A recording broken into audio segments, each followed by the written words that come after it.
Hello, my friends. This is David Young, David Henry Young. Facebook, my new account, which I have now because of a bad hack about a month ago. I'm now just David Young. I want to talk today about generals in my life, the three generals that I've met,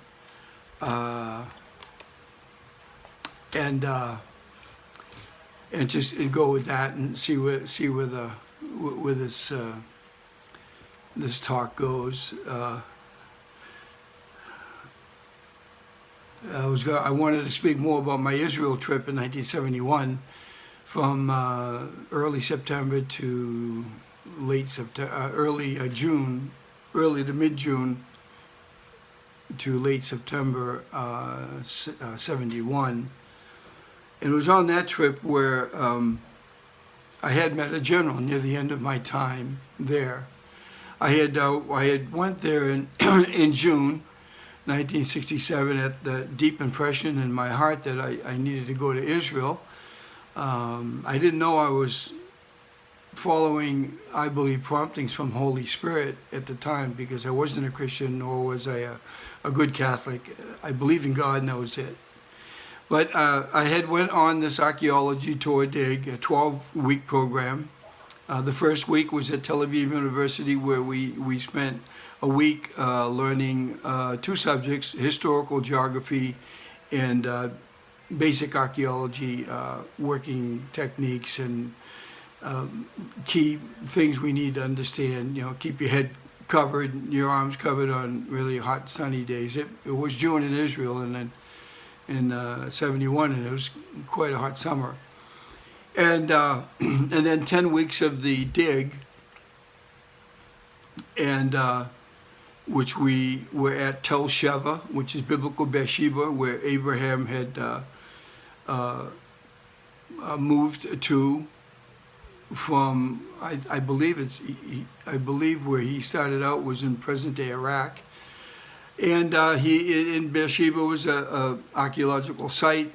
It had been inhabited for well over a couple thousand years, and back into the copper, the copper age. And we're in the leader of the dig, Anan Aharoni. This was the third year of a 10-year dig, and his intent was to find the sacrificial place or stone in the mound as they dug down into it, looking for where Abraham had sacrificed to God. He had made a covenant with the locals in Beersheba, having to do with water rights, wells, and they got along. So, anyways, in that time, I had met many people in Israel. I went there with what you call like a black book of names that a friend had given to me, 30 names, and all, real people, significant people in one way or another. They had their act together. They were walking in life with what God had given them, and I looked them all up. And then near the end of my of the dig, the tour dig, in early September, I had met one fella, an archaeologist from England, and he had a professorship at the Technion, which is like Israel's MIT, in the Department of Antiquities, and he encouraged me greatly to pursue archaeology as a call. And I was going to do that. I was intent on doing that. And so when the group of 300 that I came over with in June was set to go home to America, I stayed. I remember being on the roof, in a home in Tel Aviv, saying goodbye to everybody, my friends. How do you have like 25 or 30 close friends? But, I knew them all. They knew me, and I really fell in love with these kids. I mean, I was a young man myself of 24, and so they all gave up their money, their Israeli money, to me, and so because I really didn't know what I was going to be doing other than continuing on at Tel Aviv University. They accepted my first year credits from Quincy Junior College, and that I would pursue an antiquities degree in archaeology and the related fields, with the encouragement by this archaeologist from England, like I said. And once I get done with undergraduate work at Tel Aviv University, I would move on to a master's and maybe a PhD at the Technion, under the help and tutelage of this particular guy. Really nice fella, and he was it's archaeology is not. I don't think they have millions and millions of archaeologists. It's kind of like one of those fields that you got to know you're supposed to be in it. And I was excited and intent on learning everything I could about biblical archaeology. Again, this was not a religious pursuit at all, although looking back at it now, I'm a Christian, got born again in 1974, 3 years later. But back then, in 71, I'm having PTSD problems, and I don't know what that is at the time. I spent nearly 2 years in Vietnam.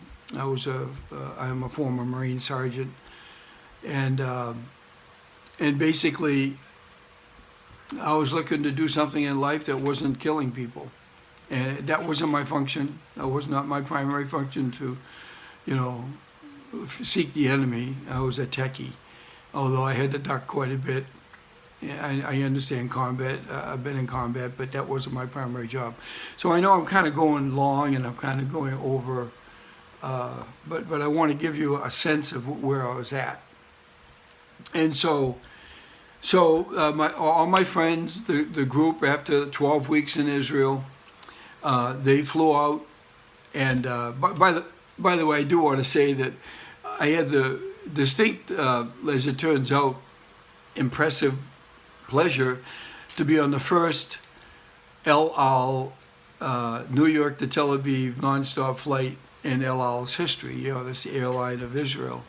And it's just how it worked out. When they landed in New York to pick up the significant amount of people, probably 200, 250, and the other 50 were coming from mostly from France, that would join us, as it turns out, when we arrived in Israel, 10 or 12 hour flight later. It might have been a 14-hour flight. I thought it was 10, but anyway, out of Kennedy. And I had my little knife that I had traveled across the country with in 70, right out of the Marine Corps, to open up cans and things on the road, because I hitchhiked cross country from Pennsylvania to California. And when I get into New York a year later, and I'm going to go to Israel on this archaeology tour, Dick, I carried a knife. This nice bone handle, really, really nice knife. And I had to give it up to the captain of the flight. And when we arrived at Lod in Israel, and I remember, everybody, what it's like if you do fly or have flown, you land, undo your seatbelts, and in this case, there's about nearly 400 people on the flight, and it takes a while to actually deplane.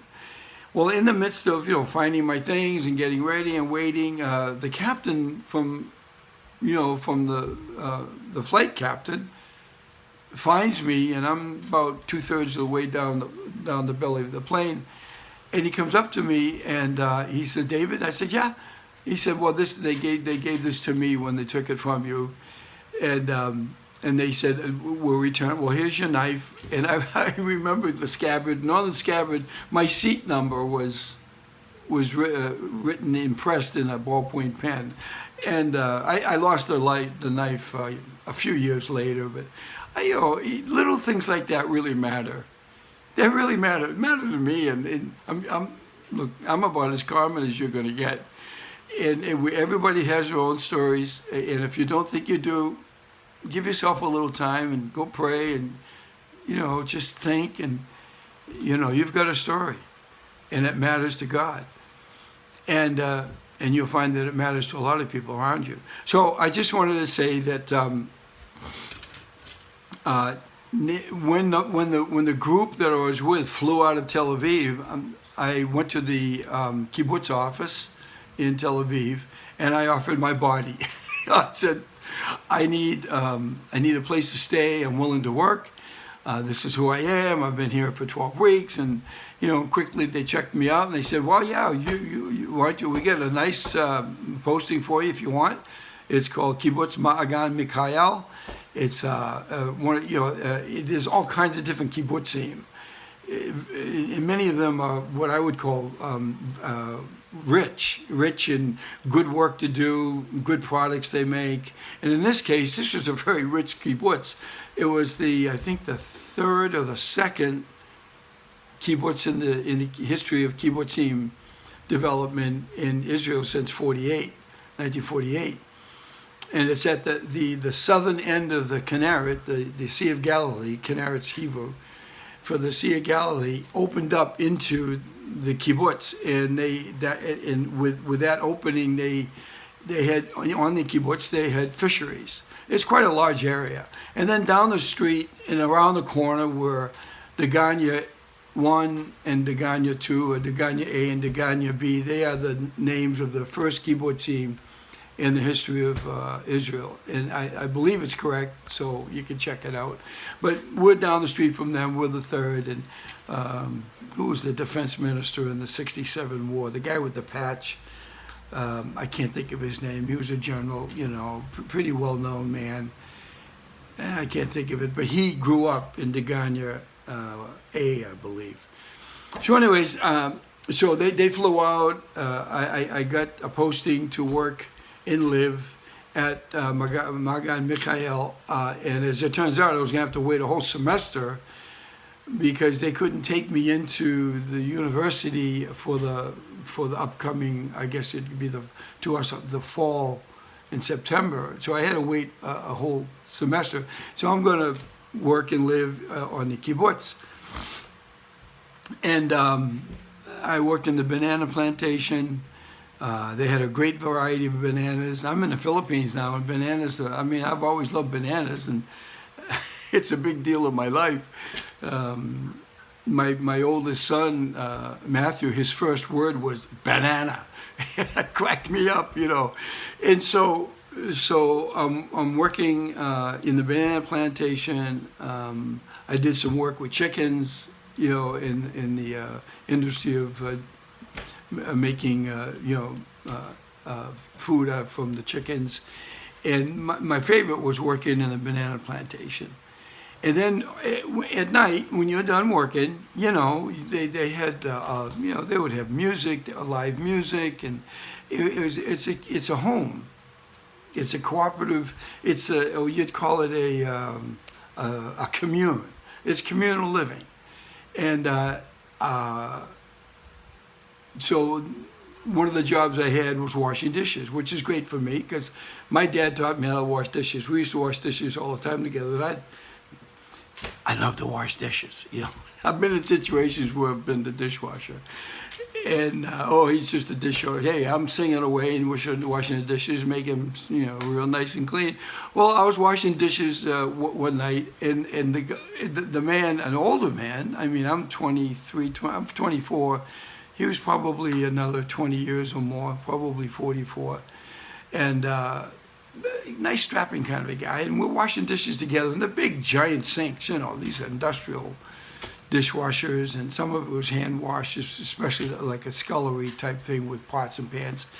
And we're talking away, and he said, well, what are you doing? I told him, you learn to give in 5 minutes, you learn to give a thumbnail sketch of your whole life. Now, look, I'm only 24, so, but, and he said, and then I said, well, what do you do? He said, well, I'm an infantry general. I'm a brigadier.